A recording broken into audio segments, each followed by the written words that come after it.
Berjumpa kembali di Chelsea TV Indonesia. Kali ini Chelsea TV Indonesia akan mengabarkan secara spesial untuk kalian tentang berita terupdate seputar Chelsea yang tentunya tidak boleh kalian lewatkan. So, pastikan tonton sampai selesai ya Blues.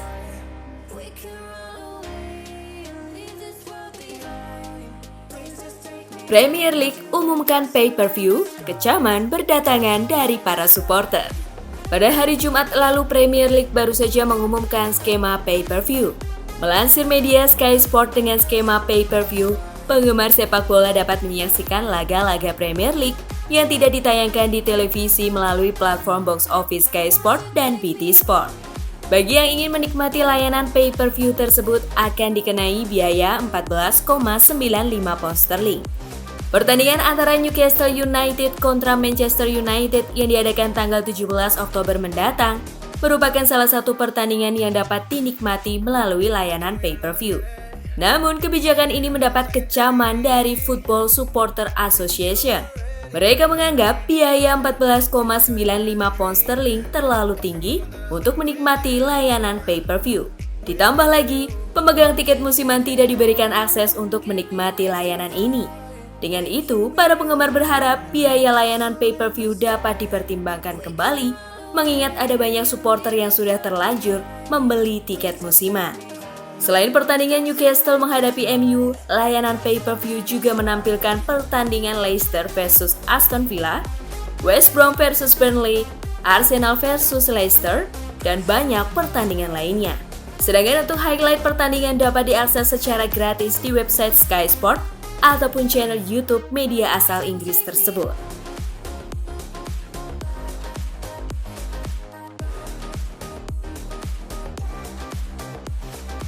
Klub League One Accrington Stanley pinjam kiper muda Chelsea. Melansir laman resmi Chelsea FC, kiper muda Nathan Baxter dikabarkan telah dipinjamkan ke Accrington Stanley.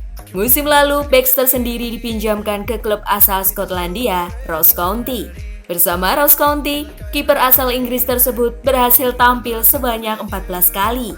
For your information Blues, penjaga gawang yang kini berusia 21 tahun tersebut berhasil dianugerahi penghargaan Player of the Year ketika membela Yeovil dan Woking. Baxter juga menjadi salah satu pemain yang membantu Chelsea meraih gelar juara FA Youth Cup dan UEFA Youth League. Dengan dipinjamkan ke Accrington Stanley, kiper yang memiliki tinggi 191 cm tersebut mengikuti jejak pemain akademi Chelsea lainnya, yakni Tariq Uwakwe dan John Russell. Saat ini, Accrington Stanley sendiri menempati posisi 9 di daftar klasemen League One.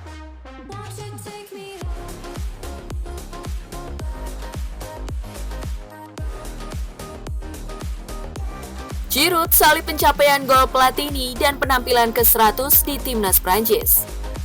Dilansir dari situs resmi FIFA, Olivier Giroud berada di urutan kedua pencetak gol terbanyak sepanjang masa di timnas Prancis dan menyalip Platini dengan 41 golnya. Pencapaian ini ia torehkan pada laga pemanasan melawan Ukraina dengan skor 7-1. Dalam laga itu juga mengenapkan penampilan Giroud bersama Prancis sebanyak 100 penampilan serta sebagai kapten tim. Debut Giroud bersama Prancis sendiri baru ia jalani saat berusia 25 tahun sebagai pemain pengganti kala mengalahkan AS 2011 silam.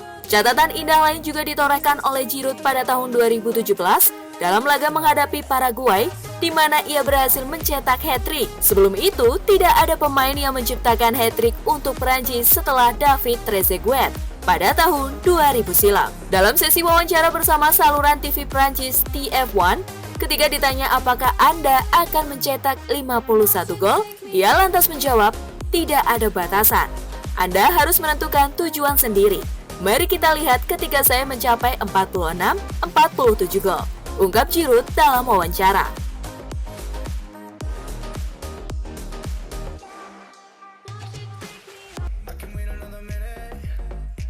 Memasuki usia yang ke-15 tahun, berikut 10 koleksi membanggakan dari Museum Chelsea. Museum Chelsea yang berlokasi di Stamford Bridge baru saja merayakan ulang tahunnya yang ke-15. Melansir laman resmi Chelsea, berikut 10 koleksi terbaik yang dimiliki Museum London Borough.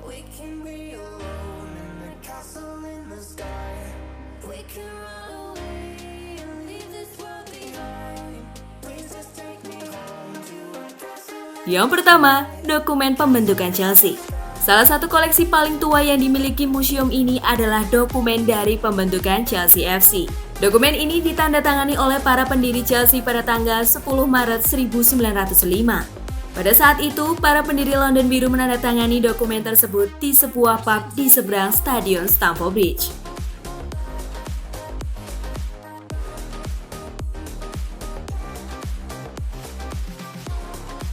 Kedua, jersey milik Peter Osgood.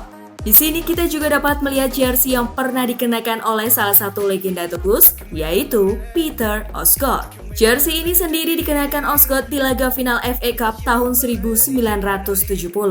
Sang legenda Chelsea tersebut juga menjadi pahlawan di pertandingan tersebut, di mana ia mencetak 1 gol untuk The Blues.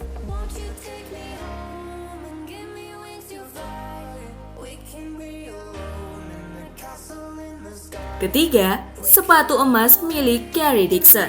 Dixon telah mencetak 193 gol bersama Chelsea, terbanyak sepanjang sejarah klub. Ia memiliki 3 sepatu emas yang dianugerahi oleh pihak penyelenggara liga. Ketiga sepatu emas tersebut dapat disaksikan di Museum Chelsea.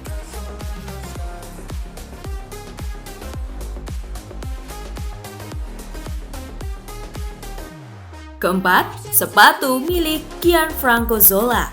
Zola merupakan salah satu pemain paling populer yang pernah dimiliki Chelsea. Di museum ini, kita dapat melihat 5 pasang sepatu yang dimiliki oleh pemain asal Italia tersebut.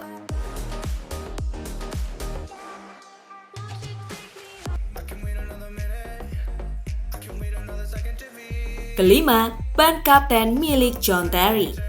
Ban kapten kepunyaan John Terry merupakan salah satu koleksi yang paling dicari di museum ini. Ban kapten ini sendiri dikenakan Terry pada musim 2004-2005.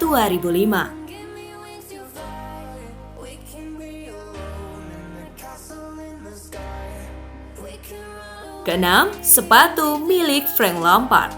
Lampard yang kini menjabat sebagai manajer klub mewariskan sepasang sepatunya ke museum ini. Sepatu tersebut dikenakan Lampard ketika ia mencetak 2 gol untuk Chelsea saat The Blues bertandang ke Reebok Stadium pada 30 April 2005.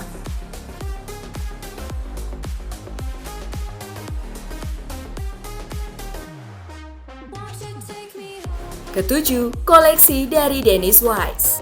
Salah satu kapten terbaik milik Chelsea, Dennis Wise, memiliki salah satu warisannya di museum ini, yaitu rompi bertuliskan "Cheer up Luka, we love you". Rompi ini dikenakannya pada laga semifinal FA Cup tahun 1997.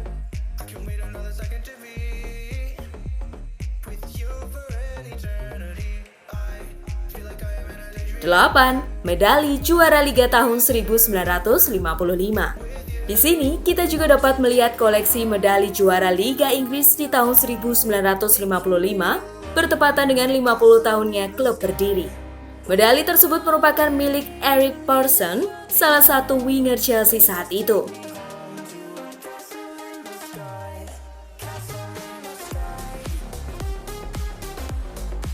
9. Koleksi topi dari George Hillsden. Hillsden merupakan pemain pertama yang mampu torehkan 100 gol untuk The Blues. Ia juga mencetak 14 gol dari 8 penampilannya bersama timnas Inggris. Pada museum ini, kita dapat melihat topi yang dikenakan Hillsden ketika membela The Three Lions.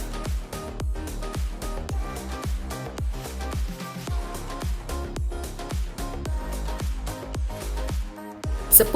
Trofi Champions League. Inilah koleksi paling membanggakan yang dimiliki Chelsea.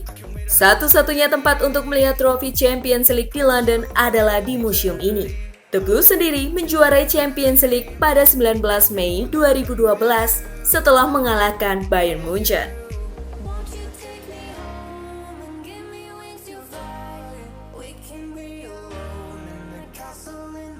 Mampukah Ethan Ampadu jadi jawaban bagi Chelsea? Ini analisisnya. Pemain muda milik The Blues, Ethan Ampadu, diyakini akan menjadi gelandang andalan Chelsea. Namun, apakah Ampadu mampu menjadi jawaban bagi rapuhnya pertahanan The Blues saat ini? Pada laga menghadapi timnas Inggris, pemain asal Wales tersebut ditempatkan sebagai seorang bek tengah. Peran tersebut merupakan peran baru baginya selama membela timnas Wales. Sedangkan ketika dipinjamkan ke RB Leipzig musim lalu, Ampadu terlihat jarang dipilih oleh sang manajer, Julian Nagelsmann.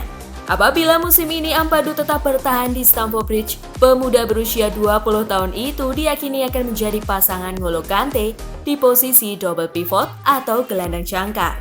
Ampadu juga akan menjadi alternatif dari Declan Rice yang tak kunjung datang ke Stamford Bridge. Namun tampaknya keputusan untuk meminjamkan Ampadu ke Sheffield United sudah tepat, mengingat sang pemain masih membutuhkan pengalaman dan menit bermain yang lebih banyak.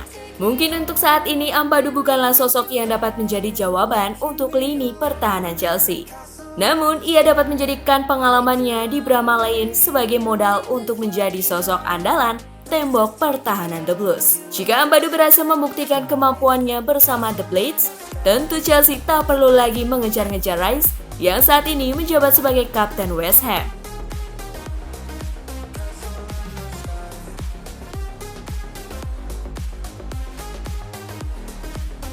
Itulah tadi beberapa berita terhangat minggu ini yang berkaitan dengan Chelsea. Bagaimana nih tanggapan kalian tentang berita-berita tadi, Blues? Buat kamu yang mau request, mau dibahasin sesuatu, atau mau diskusi, silahkan komen-komen di bawah ya.